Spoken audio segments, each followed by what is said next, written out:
Le Togo a-t-elle la meilleure diplomatie au monde? Eh oui, pendant que l'Afrique de l'Ouest s'embrase dans des crises politiques, le Togo veut garder à tout prix ses voisins du Nord, les pays de l'AES, le Mali, le Burkina et le Niger. Alors que ces trois pays ont quitté récemment la CEDEAO, le Togo veut jouer le double jeu tout en restant dans la CEDEAO. Il veut créer des liens forts avec l'AES.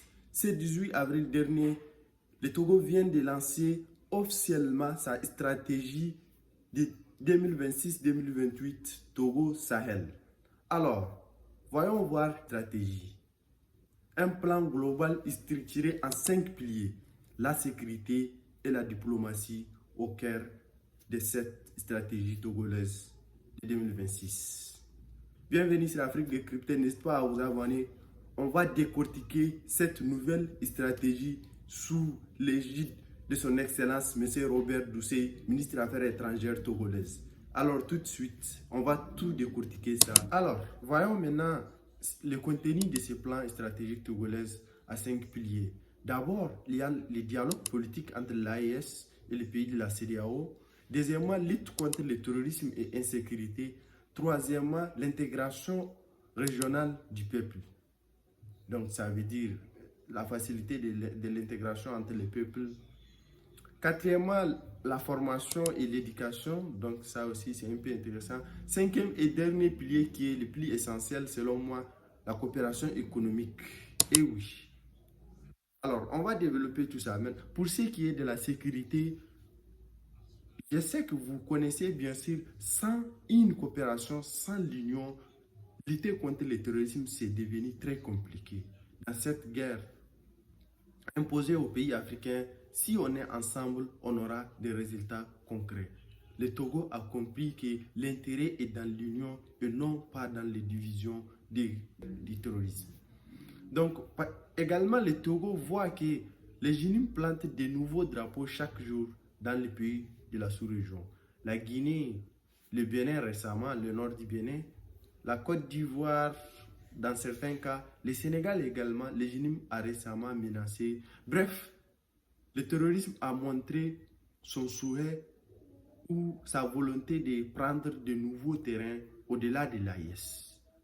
Le Togo a compris que si l'AES tombe, toute la sécurité de notre sous-région sera menacée et sera compliquée. Donc, si on veut la paix, il faut qu'on s'unisse ensemble pour lutter ce terrorisme qui nous a imposé. Ces mercenaires, je ne dirais même pas des terroristes, mais ce sont des mercenaires qui ont des objectifs à atteindre, qui ne sont ni religieux, ni quoi que vous voulez. Ce sont des gens qui brûlent des mosquées, des bibles, des églises, quoi que vous voulez. Donc ce ne sont pas des religieux, ce sont des individus clochards. Deuxièmement, pour la coopération économique, bien sûr, le Togo, si aujourd'hui perd les pays de l'AES, ça veut dire la logistique qui traverse le corridor Togo-AES, son économie perdra 4 milliards par an. Imaginez, dans une économie si fragile comme celle du Togo, sera en difficulté, énorme même.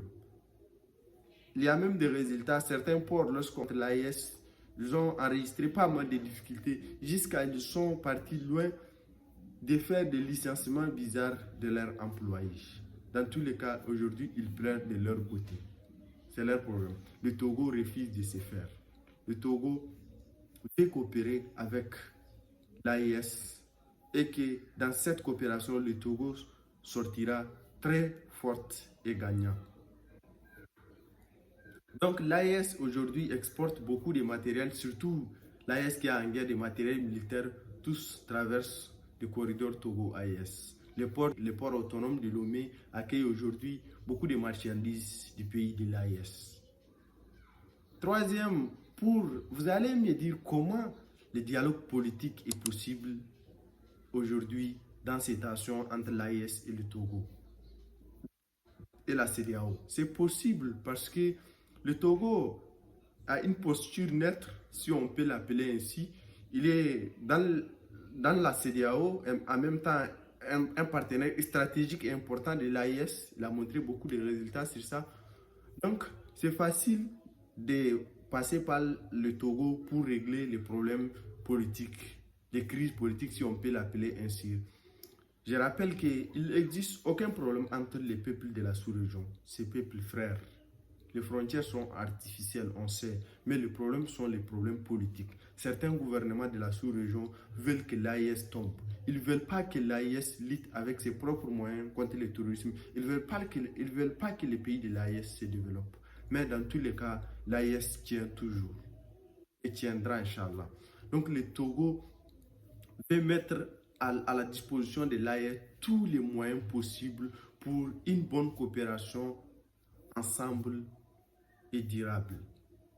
Vous avez même vu dans les plans de leur stratégie de 2026 à 2028. Donc, on aura des résultats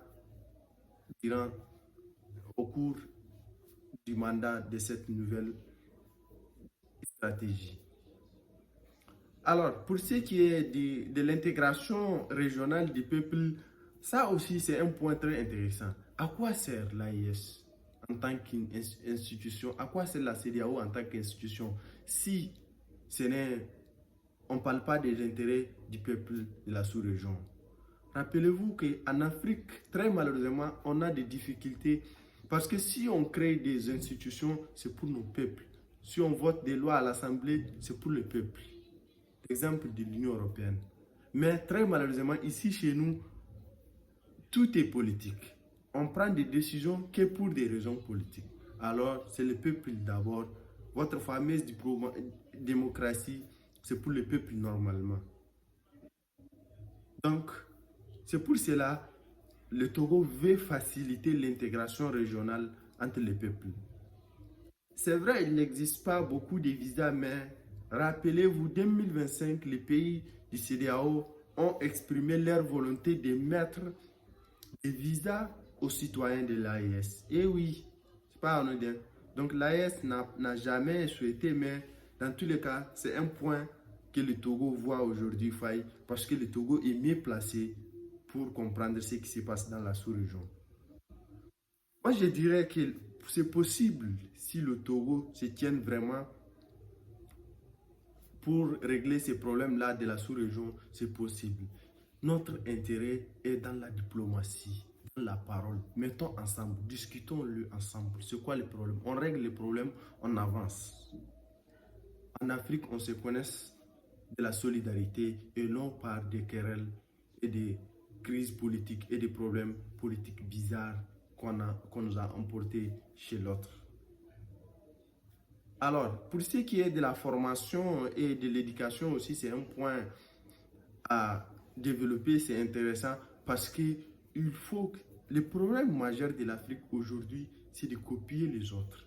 Si nous mettons ensemble, on se forme ensemble, on se renseigne ensemble, tout sera facile.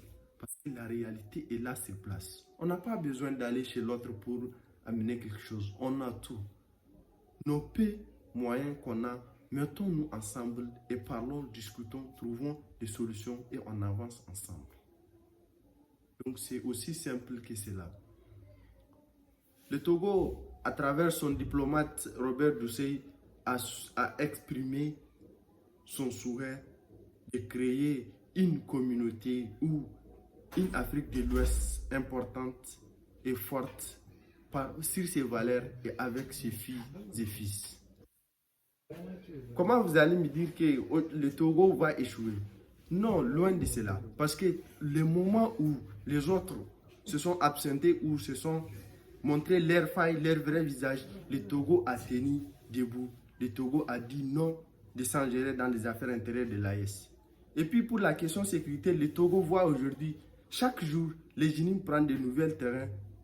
Le Togo a bien compris que si l'AES tombe, l'Afrique de l'Ouest tombera et que c'est ce qu'on a vu durant des décennies de 1960 à aujourd'hui. Alors, réveillons-nous et mettons ensemble, saluons ce courage du diplomate togolais, M. Robert Doucet, et mettons ensemble, pourquoi pas demain en Côte d'Ivoire ou au Bénin qui a récemment, ils ont élu un nouveau dirigeant, peut-être Ils vont se rappeler, ils vont prendre conscience et de venir coopérer ensemble et de partir sur une nouvelle voie. Alors n'hésitez pas à vous abonner sur cette chaîne Afrique décryptée, ça nous fera beaucoup de courage. N'hésitez pas aussi de donner votre avis dans les commentaires sur cette stratégie globale togolaise de 2026 à 2028. Ciao.